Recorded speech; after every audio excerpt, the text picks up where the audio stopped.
الحمد لله وحده من لا نبي بعده أما بعد فأعوذ بالله من الشيطان الرجيم بسم الله الرحمن الرحيم إنا نحن نزلنا الذكر وإنا له لحافظون صدق الله مولانا العلي العظيم يا رب صل وسلم دائما أبدا على حبيبك خير الخلق كلهم. میرے عزیز دوستو بزرگو، اللہ جل جلالہ من والہ نے مجھے اور آپ کو کچھ مواقع عنایت فرمائے. ان مواقع کو حصول کرنا یہ کامیاب ہونے کی علامت ہے، اور ان مواقع کو گنوا دینا ناکام ہونے کی علامت ہے. جیسا آپ جانتے ہیں کہ انشاءاللہ آج یا کل رمضان شروع ہو جائے گا، تو یہ ایک بہترین موقع ہے اللہ کے انعامات کو حاصل کرنے کا، مغفرت حاصل کرنے کا، بھلائیاں حاصل کرنے کا، دنیا بنانے کا اور آخرت بنانے کا. مگر رمضان بھی ہمارے رمضان ہے. رمضان کے معنی اور رمضان کے جو مقاصد تھے وہ فوت ہوتے ہوئے نظر آ رہے ہیں. رمضان چاہتا کیا تھا اور اللہ نے کیوں عنایت فرمایا تھا؟ انسان کے اندر دنیا کی بے رغبتی پیدا ہو جائے، اس کے لیے اللہ نے مختلف کام بتائے، مختلف ریاضتیں، محنتیں رسول اللہ نے کی، صحابہ نے کی. اور یہ حقیقت ہے، جب دنیا کی ناپائیداری کا یقین بن جاتا ہے تو آدمی دنیا کو ٹھوکروں میں مار دیتا ہے. تب جا کر اس کو اللہ کا نبی، آخرت، یہ تمام نعمتیں ملتی. کیونکہ دنیا اور آخرت دونوں سوکن ہیں. جس کو دنیا ملی اس کو آخرت ملنا مشکل ہے، کیونکہ دنیا اس کو ایسا الجھا دیتی ہے کہ وہ آخرت کے کام کا نہیں رہتا. بہت کم لوگ ایسے رہے کہ دنیا ملنے کے بعد بھی اس کے اندر استقامت سے جمے رہے، کیونکہ ان کو اللہ کی مدد حاصل تھی اور اللہ کی دین تھی. ورنہ اکثر و بیشتر یہ دنیا نے انسان کو غرق کر دیا. یہ رمضان کا مبارک مہینہ دنیا کی ناپائیداری کا یقین دلانا اور دنیا کی بے رغبتی پیدا کرنے کا مہینہ ہے. مقصد ہمارے سامنے آتا ہے کہ تقویٰ ہے. یہ تقویٰ کب حاصل کرتا آدمی؟ جب دنیا کی رغبت ہی نہیں رہی تھی اس کے اندر. جب دنیا کی رغبت آ جاتی تو سارے برائیاں آ جاتی. بولنا نہیں پڑتا حسد کو، کینہ کو، کپٹ کو، بغض کو، عداوت کو، ناپاک جذبوں کو بولنا نہیں پڑتا. اور جب دنیا کی بے رغبتی آ جاتی ہے، آخرت کی فکر آتی تو یہ بھی بولنا نہیں پڑتا. روزے رکھو، قرآن کی تلاوت کرو، دعاؤں کا اہتمام کرو، آخرت کی فکر کرو، سچائی کا کام کرو، حق کے راستے پر چلو، باطل راستہ چھوڑو، کیونکہ اس کو آخرت کی فکر رہتی ہے. وہ دنیا کے حالات سے اچھی طرح واقف رہتا ہے کہ اس دنیا کس کو نہیں ملی اور مل بھی نہیں سکتی. اور یہ بات بھی ہمارے سامنے روز روشن کی طرح واضح ہے کہ جن لوگوں نے دنیا میں رہ کر کیسے حالات ان کے بنے، اور کچھ لوگ ایسے تھے جو دنیا کو ٹھوکر ماری، ان کے حالات کیسے بنے. ایک حضرت شیخ سعدی رحمۃ اللہ علیہ گزرے آج سے 700-800 سال پہلے ایران کے علاقے کے اندر. وہاں کا انہوں نے ایک واقعہ بڑا عجیب لکھا. انہوں نے یہ کہا کہ ہمارے زمانے میں ایک بہت کروڑ پتی آدمی تھا، اس کو اولاد نہیں تھی.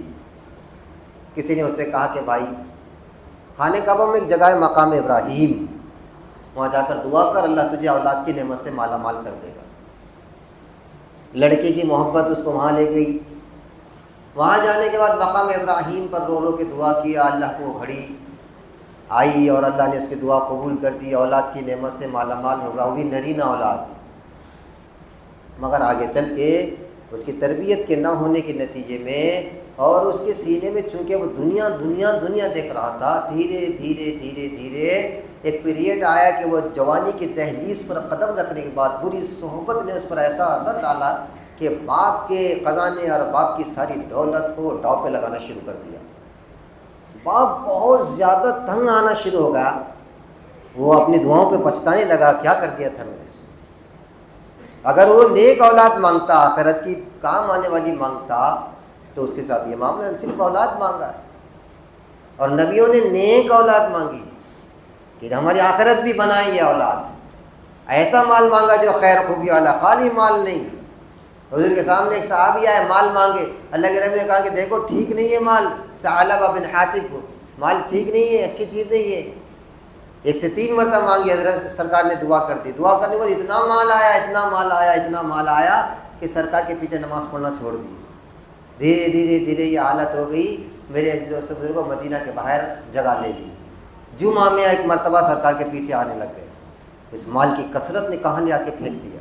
آخر میں زکوٰۃ کا حکم آیا، سرکار نے زکوٰۃ کے لیے آدمی بھیجا، زکوٰۃ لاؤ، تو پھر پول پول بولنے لگ گئے، بڑے عجیب جملے کسنے لگ گئے۔ رسول اللہ کو معلوم، سرکار نے کہا ویحا ثعلبہ ویحا ثعلبہ ویحا ثعلبہ، ثعلبہ ہلاک ہو گیا، ثعلبہ ہلاک ہو گیا۔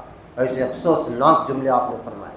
اب مجلس سے فرما رہے تھے، ثعلبہ خاندان کے آدمی تھے، انہوں نے جا کر ثعلبہ کا ثعلبہ تیرے لیے بربادی شروع ہو گئی، مال مانگا تھا خالص۔ کبھی بھی سوچ سمجھ کے دعائیں مانگنا، جیسے شیخ سعدی کے زمانے کے آدمی نے اولاد مانگا تھا، کیا ہوا؟ ایک پیریڈ ہوا ہے، باپ نے اس کا کھانا پینا بند کر دیا، نوٹا نہیں دیا، بڑا پریشان گھومنے لگا، جیب میں پیسے نہیں رہنے کے بعد دوستی رہتی کیا؟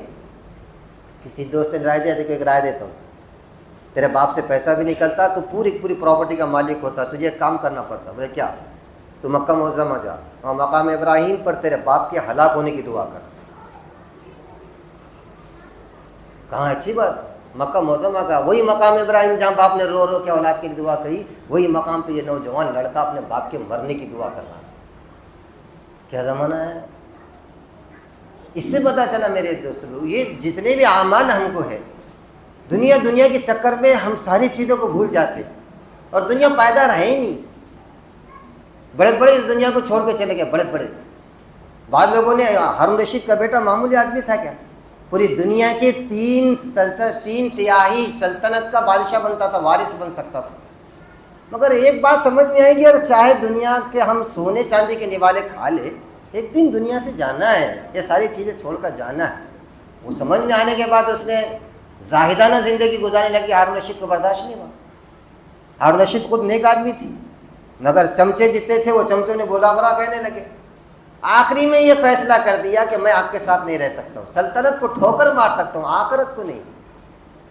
وہ نوجوان کی عقل کی داد دینی چاہیے جس نے اپنے باپ کی سلطنت کو ٹھوکر میں مارا۔ ملا کچھ بھی نہیں، ٹھوکر میں مار دیے، یہ کوئی خاص بات نہیں رہی تھی، سب اویلیبل ہے، موجود ہے، اس کے بعد ٹھوکر مارنا یہ کمال کی بات ہوتی ہے۔ ٹھوکر مار کے نکل گیا۔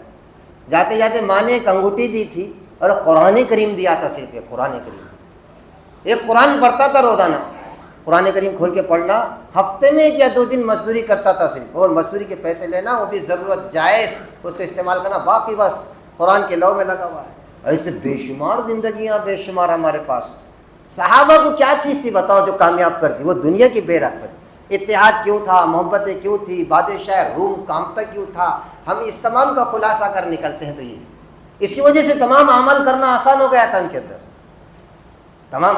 پھر اللہ باکمال بنا دیتے، جب آدمی آخرت میں ہوتا نا، دنیا کی کوئی حیثیت نہیں رہتی۔ یہ قرآن سمجھ رہے تم، یہ رمضان، یہ نماز، یہ روزہ، یہ تمام اعمال دین، اللہ کی قسم اتنے پاورفل ہے ہم تصور نہیں کر سکتے۔ دولت کیا، ساری دنیا کے خزانے قدموں میں آ کے گرتے۔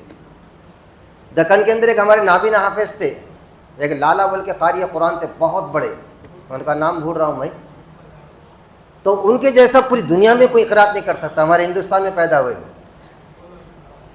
اس زمانے میں بہت بڑے بزرگ کا زمانہ تھا، ان کے پاس انہوں نے گئے کچھ سیکھنے کے لیے، کہا کہ آپ سیکھو کرو مت، جیسا آیا ویسا پڑھتے رہو۔ تو شیخ لالا نے جب یہ بات کہی تو بات سے بات نکلی، کوئی زمانے میں ایسے لوگ تم کو ملاقات ہوئی کیا جو باکمال تھے؟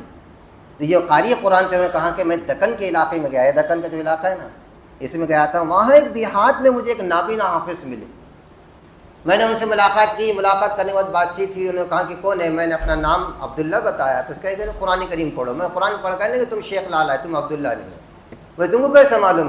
کہا کہ تم جیسا کوئی قرات نہیں کر سکتا۔ کہا دیکھو تم قال کے قاری ہے، میں حال کا قاری ہوں۔ قال اور حال کیا ہوتا ہے؟ تم نے صرف زبانی پڑھی، میں نے دل سے پڑھا، ان دونوں میں فرق بتاتا ہوں۔ آؤ جب میرا قرآن سیکھو، جب اعوذ باللہ پڑھنے لگے تو وہ جو سامان تھے وہ سامان ہوا میں لٹک گئے۔ شیخ لالا دیکھ کر حیرت میں رہ گئے کہ نابینا کا یہ کمال، جب انہوں نے قرات ختم کی تو جگہ پہ سائلنٹ ہو گئے. بولے یہ کیا تھا؟ کہاں فرشتے آئے ہوئے تھے سامان کو اٹھا کر رکھے. کہنے لگا میں تم کو اور بتاتا ہوں یہ اس قرآن سے ہوتا ہے کیا ہے. ظہر کی نماز کا ٹائم آیا, وضو کرنے کا معاملہ آیا, پانی نہیں. تو ناوین حافظ نے شیخ لالا سے کہا کہ قاری قرآن صاحب, وہ قاری صاحب ایک کام کرو, سورہ یاسین پڑھ کے یہ جو رد دکھ رہا ہے نا اس کو چلاؤ, قاری سورہ یاسین پڑھو, پیچھے ہٹ جاؤ, اس کو حکم دو. اور سورہ یاسین پڑھنے کے بعد حکم دیا, رد چلنے لگا, اور جو پولی کے اندر نیچے پانی تھا اوپر آنے لگا. شیخ لالا حیرت میں لگے یہ کیا کمال ہے. اس کے بعد آگے چلنے کے بعد حضرت نابینا جو تھے, نابینا حافظ سے ان کو پیاس لگ گئی. کہنے لگے پانی پینا ہے؟ کہنے لگے ہاں میرے پاس پانی کا انتظام نہیں. کہنے آؤ میں تم کو پانی پلاتا ہوں. وہ ایک بولی کے پاس گئے, کہا سورہ رحمان پڑھ کے حکم دو اس کو. بس سورہ رحمان پڑھ کے انگلی سے حکم دیا, پانی اوپر آنے لگا چشمہ, اور وہ میٹھا پانی. شیخ لالا کہتے ہیں میں دیکھتے ہیں, کہنے لگے تم صرف قال کے قاری ہو, تم زبان سے قرآن پڑھا, دل سے نہیں پڑھا. جس دن دل سے قرآن پڑھو گے ایک ساری کائنات تمہارے قدم میں آ کر جم جائے گی. ہم اس قرآن کو سمجھے ہی نہیں, نہ اعمال دین کو سمجھا. ہم کتنے پاورفل ہیں ہم یہ سمجھیں نہیں. ہماری دعائیں کتنی پاورفل ہیں, ہمارے عمل کتنے پاورفل ہیں, ہمارا تہذیب تمدن تمام کی تمام تر نعمتیں بے مثال خزانہ ہے ہمارے پاس. اس کو سمجھو.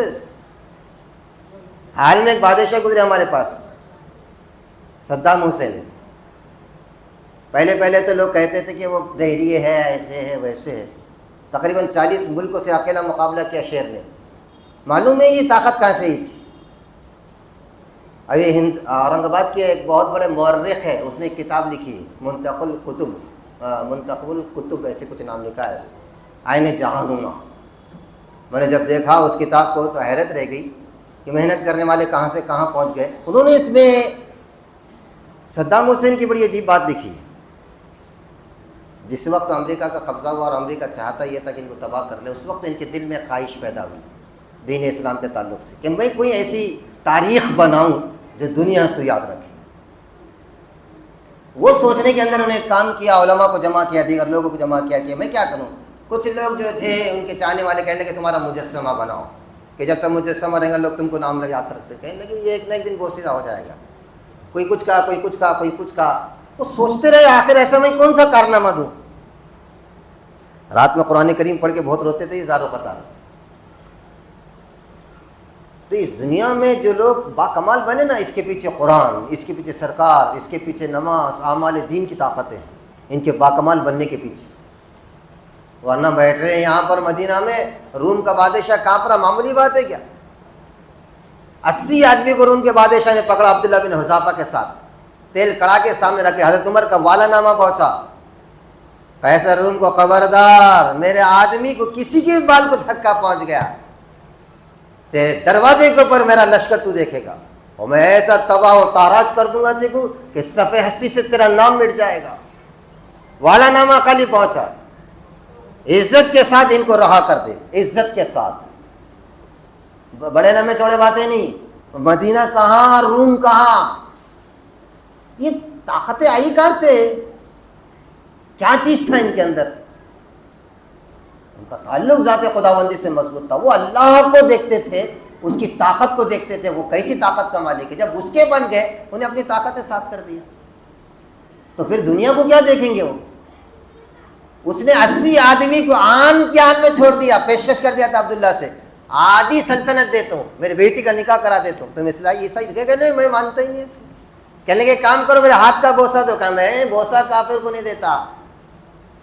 کہنے لگے میرے پیشانی کو تو کہاں ایک کام کر سکتے ہو, اس کے اوپر پردہ ڈالو, اس کے بعد بوسہ دوں گا. وہ بھی 80 کو تم چھوڑتے ہوں گے. تم کو معلوم ہے کہ عمر کا خط تمہارا نام آ چکا ہے. جاتے جاتے اس نے بڑا قیمتی موتی دیا, قیمتی موتی, کہ میرے طرف سے گفٹ ہے. عباس تاریخ میں لکھا ہے ایک لڑکی دیا بڑی خوبصورت, جو اس کے پوری سلطنت میں نہیں تھی. اور تیسری چیز عطر کی بوٹل دیا, وہ ایسی خوشبو والی کہ جو خود انہیں استعمال کرتا تھا. جب واپس آیا 80 کا قافلہ, حضرت عمر نے استقبال کیا اور حضرت عمر نے پیشانی کا بوسہ دیا ان کے. کہا کہ تم نے مسلمانوں کے لیے کیا, چلو اللہ اس کا اجر عظیم دے گا. سارے کو کہا کہ ان کے ہاتھ کا مصافحہ کر لو, انہوں نے بہت بڑا کام کر کے آئے. کہا امیر المومنین انہوں نے آپ کو کچھ گفٹ دیا, چھوڑے اور ساتھ کیا کرے, ہدیہ. یہ کس کا اثر تھا, 2 جملوں کا. ہم پورے احتجاج کر رہے ہیں مسلمانوں کے حق, مسلمانوں کو, لاکھوں کا مجمع, پوری دنیا میں شور ہو گیا. اس کا اثر کسی پہ کچھ نہیں ہو رہا. کیوں نہیں ہو رہا؟ ارے معمولی سلطنت ہے, ان کے اوپر نہیں ہو رہا. پوری دنیا میں اس وقت رومن ایمپائر، پوری دنیا کے پاورفل طاقت تھی یہ رومن ایمپائر. اس کی طاقت کو گھٹنے پر لانے والے کون؟ وہ جس کو دنیا کہتی تھی ان کو بکریاں چرانا نہیں آتی. وہ تمدن آفری قلاق عین جہاں داری، جہانگیر و جہاں دارا، جہاں بانو جہاں آرا. پوری دنیا کو سبق دیا. کیسے آیا یہ طاقت؟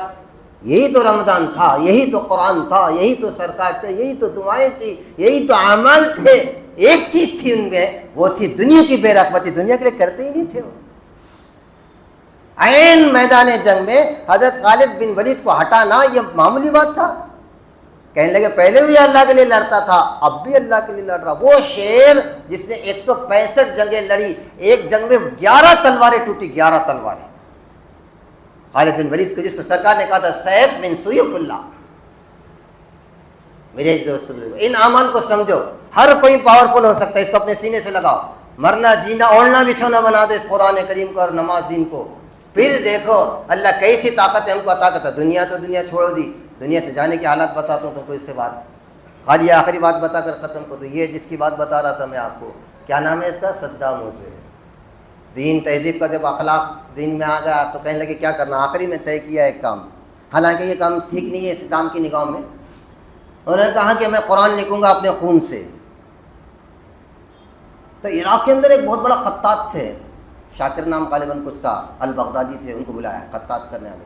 کہنے لگے دیکھو قرآن لکھنا ہے میرے خون سے. اس زمانے کے علماء نے منع کیا کہ اچھی بات، اچھا کام نہیں. کہنے لگے مجھے کچھ تاریخی کار کرنا، بتانا ہے کہ قرآن کی اہمیت ہمارے پاس کیا ہے. حالانکہ قرآن خون سے نہیں لکھا جاتا، قرآن خون ناپاک چیز ہے.